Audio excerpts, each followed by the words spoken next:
कहेंगे इस्चीमिक स्ट्रोक है, कब कहेंगे हम लोग हेमरेजिक स्ट्रोक है। तो हम लोगों ने सीटी एंजियोग्राफी तक डिस्कस किया था। आज हम लोग डिस्कस करेंगे treatment of stroke. Treatment of stroke, जब हम ट्रीटमेंट ऑफ स्ट्रोक करते हैं तो हमें पता होना चाहिए किस टाइप का स्ट्रोक है। Depends on type of stroke, depends on type of stroke, right, या सेरिब्रोवैस्कुलर एक्सीडेंट। अब यहाँ पे हम लोग कहते हैं we will go for clinical history. History से सुनेंगे कि भाई किस कब स्ट्रोक आया था, एंड फॉलोड बाय क्या, सीटी हेड, फॉलोड बाय सीटी हेड। इतना करने के बाद हमें आइडिया लग जाएगा, इतना तो पता ही चल जाएगा कि इस्चीमिक स्ट्रोक है कि हेमरेजिक स्ट्रोक है। तो यहाँ पे हम लोग कहते हैं अगर हमें सीटी पे ब्लैक ओपेसिटी मिले, ब्लैक, तो हम लोग कंक्लूड कर सकते हैं this can be ischaemic stroke, right. ये अप्रोच देख रहे हैं, अगर हमें सीटी पे व्हाइट डेंसिटी मिले, व्हाइट, तो हम लोगों ने कहा था ये ब्लीड हो सकता है, हेमरेज हो सकता है। वो अलग बात है कि उसके किनारे किनारे एडिमा भी होगा, लेकिन व्हाइट स्ट्रक्चर भी जरूर दिखेगा। हम लोग कह सकते हैं this is haemorrhagic stroke, haemorrhagic stroke, right. अगर हेमरेजिक स्ट्रोक है तो बहुत चीजें हम लोग नहीं दे सकते हैं। हम लोग कह सकते हैं यहाँ only conservative treatment. Conservative treatment का मतलब जितना हो सकता है वाइटल्स मेंटेन करने के लिए, पेशेंट को बचाने के लिए हम लोग करेंगे, लेकिन कोई एक्टिव थेरेपी नहीं देंगे कि जो क्लॉट बना है ब्लड वेसल के बाहर उसे गला दें, राइट, ऐसा कुछ नहीं करेंगे। इस्चीमिक स्ट्रोक होगा तो हम लोग क्या प्लान करेंगे, यहाँ पे हम लोग प्लान करेंगे 3 चीज, एंटी प्लेटलेट ड्रग्स देना ही देना है, एंटी कोगुलेंट्स, ये सब हम लोग देख चुके हैं क्या क्या एंटी कोगुलेंट्स होते हैं, या हम लोग देख सकते हैं थ्रोम्बोलिटिक्स या फिब्रिनोलिटिक्स या क्लॉट बस्टर्स, फिब्रिनोलिटिक्स या क्लॉट बस्टर्स। तो ये हमारी अप्रोच है। तो यहाँ पे हम लोग कहते हैं हेमरेजिक होगा तो ये सारी चीजें नहीं देंगे, right. No use of anti platelet, anti coagulants या fibrinolytics, right, because they will increase bleeding या they will increase haemorrhage, right. तो हमें बहुत जरूरी होता है कि ये पता लगा लेना कि यहाँ पे पेशेंट में हेमरेजिक स्ट्रोक है कि इस्चीमिक स्ट्रोक है, राइट। तो हिस्ट्री से भी काम भर का आइडिया लग जाएगा। हम लोगों ने देखा था अगर किसी पेशेंट में हाइपरटेंशन हो, स्ट्रोक आते समय वो कोई काम कर रहा हो, राइट, हम लोग कहते हैं यहाँ पे बहुत तेज हेडेक के साथ आया, राइट, थंडर क्लैप हेडेक, तो हम लोग कहते हैं this is most likely to be haemorrhagic stroke, और सीटी स्कैन में आपको व्हाइट डेंसिटीज दिखें, राइट। तो हमें कंजर्वेटिव मैनेजमेंट या बहुत बड़ा क्लॉट है तो ब्रेन में इंसिजन देके हमें निकालना पड़ेगा क्लॉट, हम लोग कहते हैं क्रेनियोटमी, आगे चल के देखेंगे। इस्चीमिक स्ट्रोक है तो हमारे पास इतने सारे ऑप्शंस हैं, राइट। इस्चीमिक स्ट्रोक में भी अगर हमारे पास क्या है, 2 टाइप का हो गया, एक आपका थ्रोम्बोटिक है, एक आपका एम्बोलिक है। मैं कह रहा हूं ज्यादातर आपका क्या होता है, थ्रोम्बोटिक स्ट्रोक होता है, और कभी कभी हमें एम्बोलिक स्ट्रोक मिलता है। खासकर अगर किसी में कार्डियक प्रॉब्लम हो, हार्ट डिजीज हो, तो हम लोग इसको ज्यादा सस्पेक्ट करेंगे। और जो पैरालिसिस है बहुत तेजी से हुई हो, ऐसा ना हुआ हो कि आज पैर में कम कमजोरी है कल पूरी तरीके से पैरालाइज हुआ हो। जब पैरालिसिस का अटैक आया तो सडन हुआ। तो यहाँ पे हम लोग use of anti coagulants can be done, use of anti coagulants आजकल नहीं देते हैं जब तक पर डेफिनेट हार्ट डिजीज ना हो, कैन बी कंसीडर्ड, राइट।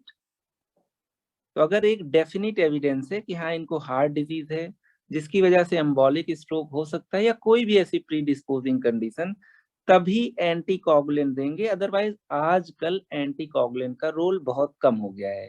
या तो हम लोग एंटी प्लेटलेट ड्रग देंगे, राइट।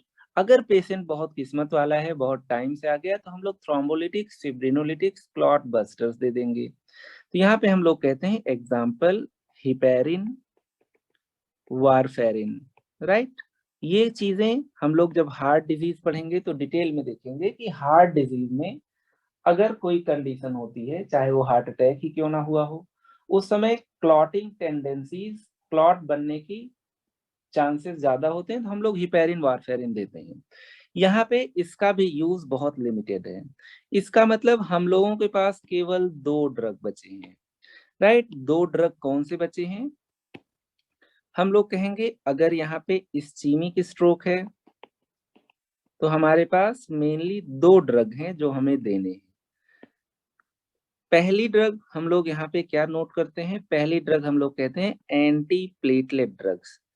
पेशेंट ठीक भी हो गया तो भी हमें ये सब देने रहते हैं, anti platelet drugs, blood thinners कहते हैं हम लोग इनको। एग्जाम्पल एस्पिरिन, जो कि मार्केट में इकोस्प्रिन नाम से आएगा, और clopidogrel.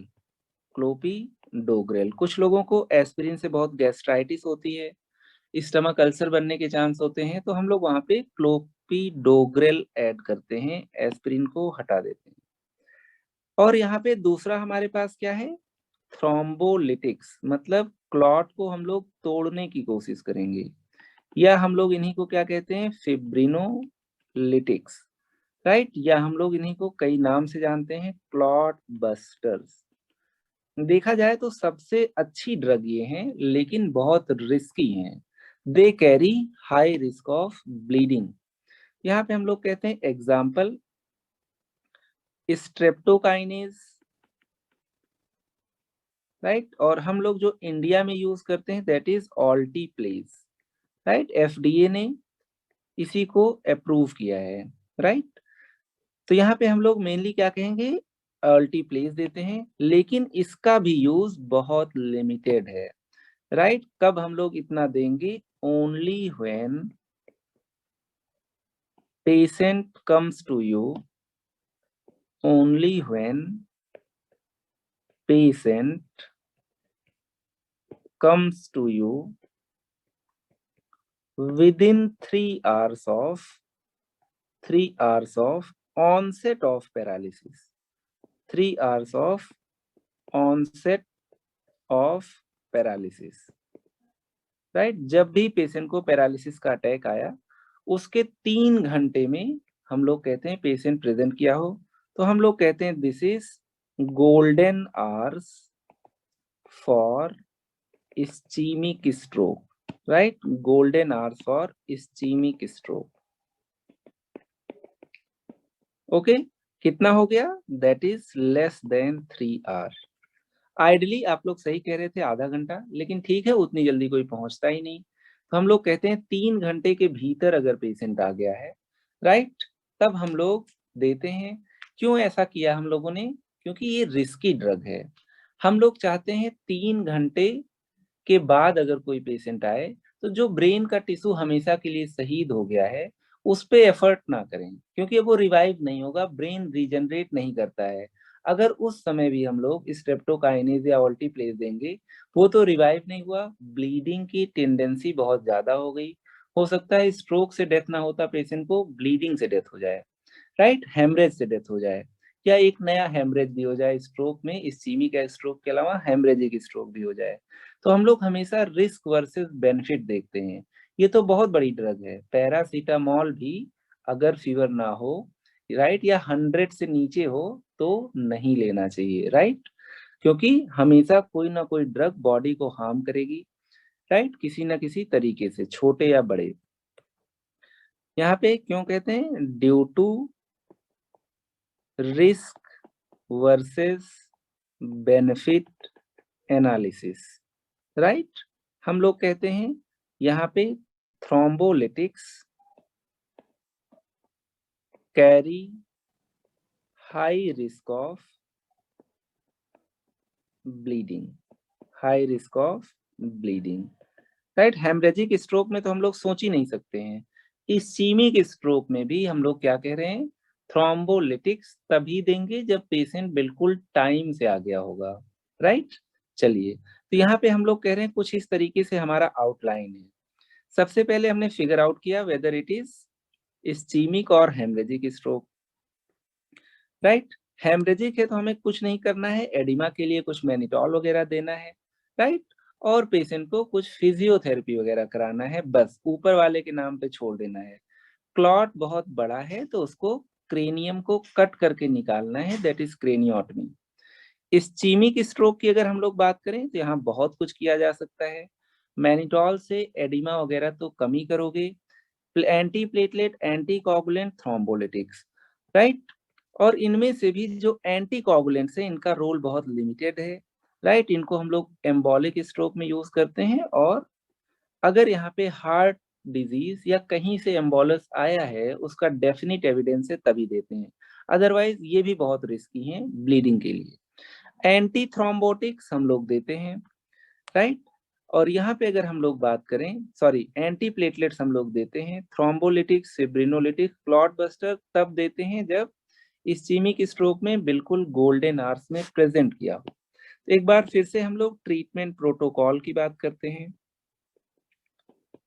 Treatment protocol, treatment protocol में हम लोग कहते हैं अगर किसी को स्ट्रोक आया तो हम लोग कंजर्वेटिव मैनेजमेंट करेंगे अगर वो हेमरेजिक है।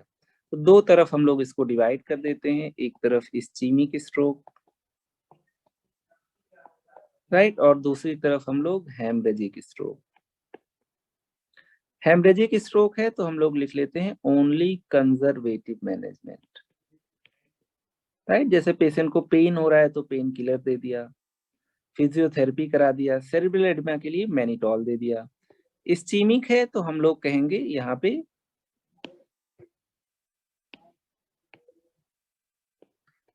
आपका थ्रोम्बोटिक होगा और क्या होगा, एम्बोलिक होगा। यहाँ पे सबसे इंपॉर्टेंट चीज क्या है, अगर पेशेंट क्या आ जाए, विद इन 3 आवर्स आ जाए तो हम लोग क्या देंगे, दोनों में लेस देन 3 आवर पे आ गया है तो हम लोग यहाँ पे थ्रोम्बोलिटिक्स देंगे, राइट, इजी है।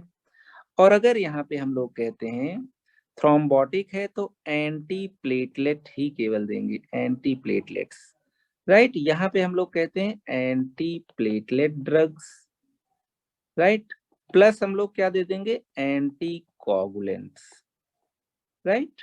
और ये जो कंजर्वेटिव मैनेजमेंट की बात हम लोग करते हैं, इसमें हम लोग देखते हैं पेशेंट को क्या प्रॉब्लम है। जैसे मान लो स्ट्रोक आ गया, पेशेंट की कभी कभी सांस भी रुक सकती है तो ऑक्सीजन दे दिया, फीवर आ रहा है किसी भी रीजन से तो एंटी पायरेटिक दे दिया, पैरासीटामोल, पेन हो रहा है ट्रेमेडोल वगैरह लगा दिया, वॉमिटिंग हो रहा है एंटी एमेटिक दे दिया। वो सिचुएशनल है कि मतलब जो भी उसकी कंप्लेन हो। तो ये एक तरीके से ट्रीटमेंट प्रोटोकॉल है अगर पेशेंट को स्ट्रोक का अटैक आया है, right.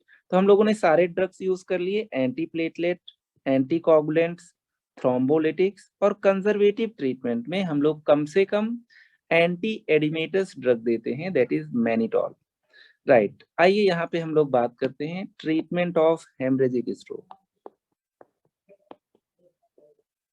Treatment of haemorrhagic stroke, अब हम लोग जान चुके हैं कि कब हम लोग हेमरेजिक स्ट्रोक बोलेंगे उसको, राइट। यहाँ पे फिर से हम लोग लिखते हैं ओनली कंजर्वेटिव ट्रीटमेंट, राइट। जो भी हमें जरूरत लगती है उसी हिसाब से हम लोग देते रहते हैं और वेट एंड वॉच करते हैं।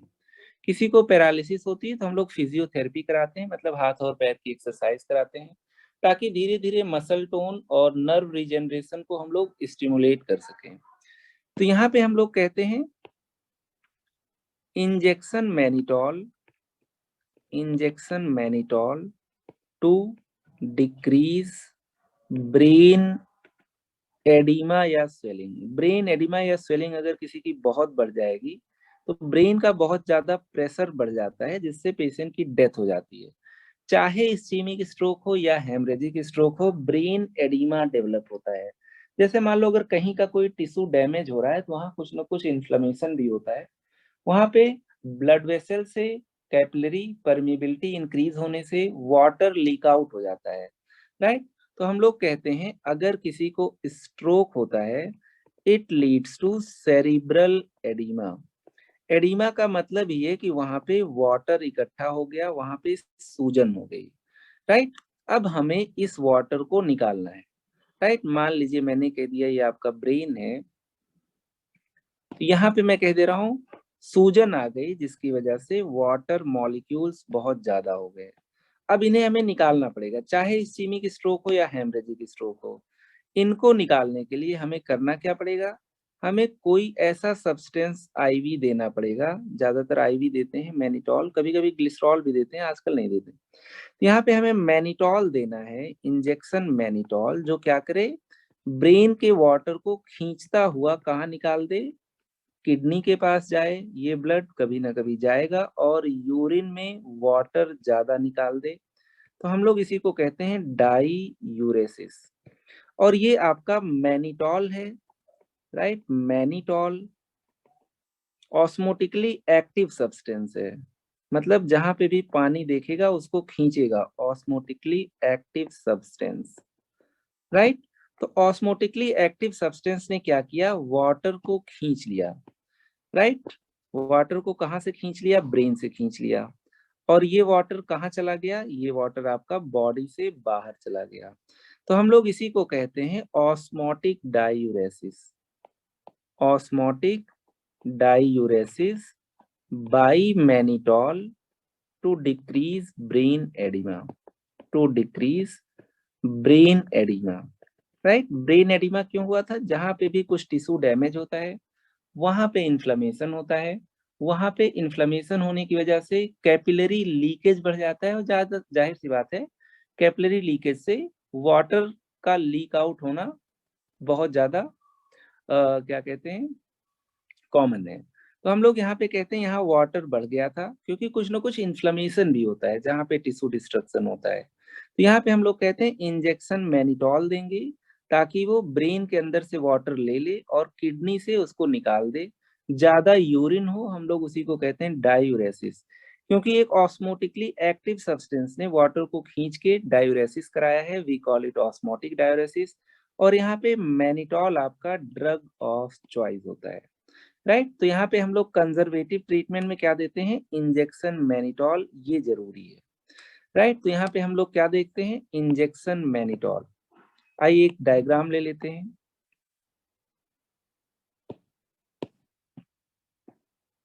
कुछ इस तरीके से हम लोग इंजेक्शन मैनिटॉल देख पा रहे हैं, राइट। इंजेक्शन मैनिटॉल ये 20% के कंसंट्रेशन में आता है। तो इंजेक्शन मैनिटॉल की अगर हम लोग डोज देखें, इलेक्ट्रोलाइट वगैरह देखने के बाद ही दिया जाता है, क्योंकि कुछ ना कुछ इलेक्ट्रोलाइट डिस्टर्बेंसेस कराते हैं। हम लोग कहते हैं एट द रेट, ये 20% के सोल्यूशन में आता है, राइट। जो स्टैंडर्ड है हम लोग कहते हैं 5 ml/kg स्टैट, मतलब तुरंत हम लोग बहुत तेजी से इसको 5 ml/kg दे देते हैं, और उसके बाद फॉलोड बाई 2 दिन तक और देते हैं, followed by at the rate 2 ml/kg पर dose QID for 2 days।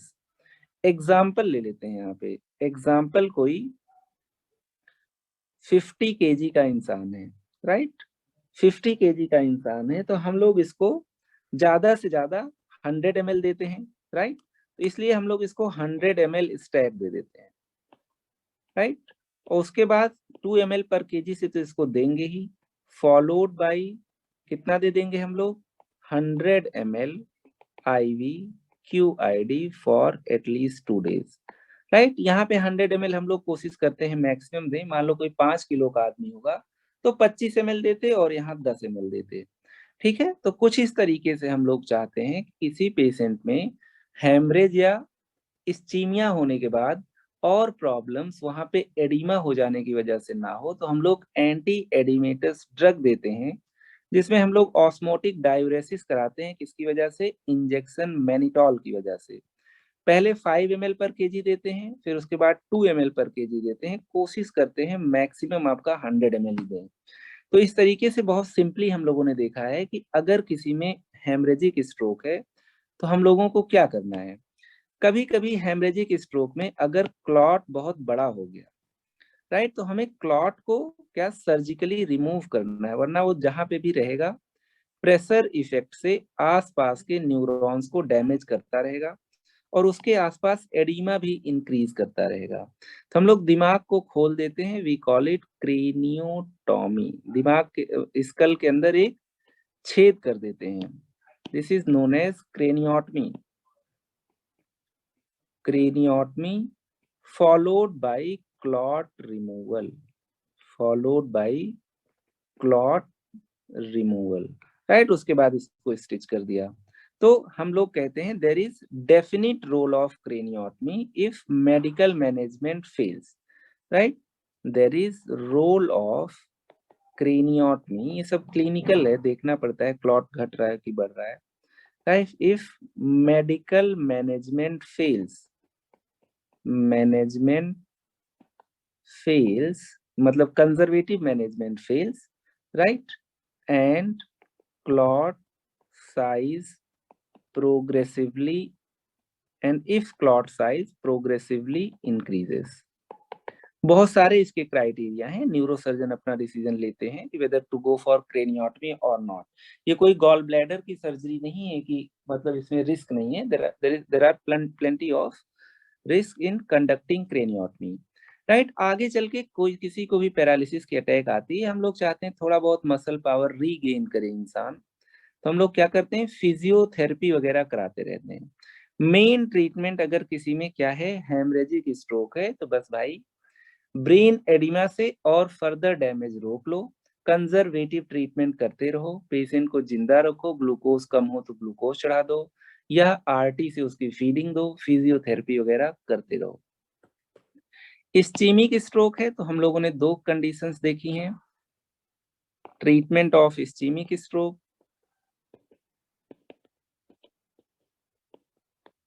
इस्चीमिक stroke है तो हम लोग क्या करेंगे, कंजर्वेटिव ट्रीटमेंट तो देंगे ही, राइट। कंजर्वेटिव ट्रीटमेंट में हम लोग क्या करेंगे, एग्जाम्पल हम लोग मैनिटॉल एज यूजुअल यहाँ पे भी देंगे क्योंकि यहाँ पे भी एडिमा होगा। अब यहाँ पे मैं कंडीशन लेता हूँ, if patient presents with in 3 hours, patient presents कितनी देर में, विद इन 3 आवर्स, बहुत अच्छी बात है, विद इन 3 आवर्स, राइट। मतलब ये अपने गोल्डन आवर्स में आ गया, दैट इज गोल्डन आवर्स। मतलब यहाँ पे अब इनको इनके मैक्सिमम ब्रेन डैमेज को बचाया जा सकता है। तो यहाँ पे हमारे पास ड्रग ऑफ चॉइस क्या हो गया, बहुत जल्दी देना है, हम लोग क्या करेंगे, फिर से उसी पे आ जाते हैं, थ्रोम्बोलिटिक्स, हम लोग कहते हैं फिब्रिनोलिटिक्स, सारे नाम यहाँ पे लिख लो, हम लोग कहते हैं यहाँ पे क्लॉट बस्टर्स, इन्हीं को हम लोग और क्या कह देते हैं, टिश्यू प्लाज्मिनोजन एक्टिवेटर्स, राइट। और यहाँ पे स्पेशली हम लोग किसको देते हैं, ऑल्टीप्लेज को, राइट। और भी ड्रग्स दे सकते हैं, राइट, लेकिन जो ऑफिशियली आपकी क्या है, जो ऑफिशियली रिकमेंडेड है, जो ऑफिशियली अप्रूव्ड है, वो कौन सी ड्रग है, वो यही ड्रग है आपकी ऑल्टीप्लेज। कहीं कहीं स्ट्रेप्टोकाइनेज भी दे देते हैं, right. Alteplase is quite costly. तो यहाँ पे हम लोग क्या दे रहे हैं, टिश्यू प्लाज्मिनोजन एक्टिवेटर, जो कि क्लॉट जो बना है उसे टाइमली डिसॉल्व कर देगा। रिस्क ऑफ ब्लीडिंग यहाँ जरूर है, लेकिन यहाँ पे बचने के भी चांसेस बहुत ज्यादा हैं, रिवर्स कर सकते हैं हम लोग, पैरालिसिस को प्रोग्रेस करने से रोक सकते हैं, राइट। यहाँ पे हम लोग क्या देते हैं, टिश्यू प्लाज्मिनोजन एक्टिवेटर्स, ओके। यहाँ पे हम क्या देना चाहेंगे, जो FDA अप्रूव्ड है, इंजेक्शन ऑल्टीप्लेज। कितना देंगे, इसका डोज बहुत ही सिंपल है, इंजेक्शन ऑल्टीप्लेज एट द रेट हम लोग देते हैं 0.9 मिलीग्राम पर केजी, राइट। 0.9 मिलीग्राम पर केजी कितना देते हैं, हमारी टोटल डोज है, और इसका जो 10% आएगा, 10% ओवर 1 आवर, रेस्ट जो बच गया ओवर 24 आवर्स। तो बहुत ही सिंपल है, यहाँ पे हम लोग क्या देते हैं, इंजेक्शन ऑल्टीप्लेज इंट्रावीनस 0.9, अगर कभी भूल जाए तो 1 मिलीग्राम पर केजी कर दो, कोई प्रॉब्लम नहीं है। 10% हम लोग 1 घंटे में दे देंगे, बाकी जो बचा हुआ है उसे 24 घंटे में दे देंगे। कब देना है? जब इस्कीमिक स्ट्रोक हो। उसमें भी कब देना है? जब पेशेंट कितने घंटे से पहले आ जाए? 3 घंटे से पहले आ जाए, राइट? 3 घंटे के बाद आएगा तो केवल ब्लीडिंग होगा, ब्रेन आप रिवाइव नहीं कर सकते हो, राइट? चलिए, तो ये आपका ऑल्टीप्लेज हो गया। और यहाँ पे हम लोग क्या देंगे? एंटीकोगुलेंट हम लोग केवल इस्कीमिक स्ट्रोक में देंगे, राइट? जैसे मान लो हमें लगा पेशेंट को हार्ट अटैक आया था, उसके बाद क्लॉट बना, तो हार्ट अटैक वाले चैप्टर में देखेंगे। यहाँ पे हम लोग कहते हैं role of anti platelet drugs. Anti platelet drugs हम लोग कहते हैं इन इस्कीमिक स्ट्रोक, इसको हम लोग लाइफ लॉन्ग देंगे, राइट? ये इंतजार नहीं करेंगे फिर इस्कीमिया होगा फिर स्टार्ट करेंगे। This is given usually life long. Drug of choice यहाँ पे क्या है? एस्पिरिन है, राइट? ऑल्टरनेटिव क्या है? ऑल्टरनेटिव आपका क्लोपिडोग्रेल है, राइट? यहाँ पे अगर एस्पिरिन की बात करें तो मार्केट में इकोस्प्रिंसिन नाम से आती है और काफी ज्यादा डोज से हमें देना पड़ता है, राइट? तो हमारे पास 2 ड्रग्स हैं, एक इकोस्प्रिन है जो कि एस्पिरिन है, दूसरा आपका क्या है? क्लोपिडोग्रेल है। यहाँ पे भी हम लोग कोशिश करते हैं, बीच बीच में एमआरआई वगैरह सीटी स्कैन वगैरह कराते रहते हैं। एस्पिरिन की अगर हम लोग डोज की बात करें, मतलब इकोस्प्रिन, दिन भर में हम लोग 300 से लेके 1200 मिलीग्राम पर डे तक दे सकते हैं, राइट? क्लोपिडोग्रेल को हम लोग कम अमाउंट में देते हैं और हम लोग क्या करते हैं, अगर किसी में एस्पिरिन से बहुत गैस्ट्राइटिस हो रहा है तब देते हैं। यहाँ हम लोग उसको 75 मिलीग्राम पर डे देते हैं। If severe gastritis with aspirin, right? तो बस यही इतना ट्रीटमेंट है आपके स्ट्रोक का। फिजियोथेरेपी कभी मत भूलिए, हो सकता है उसे भी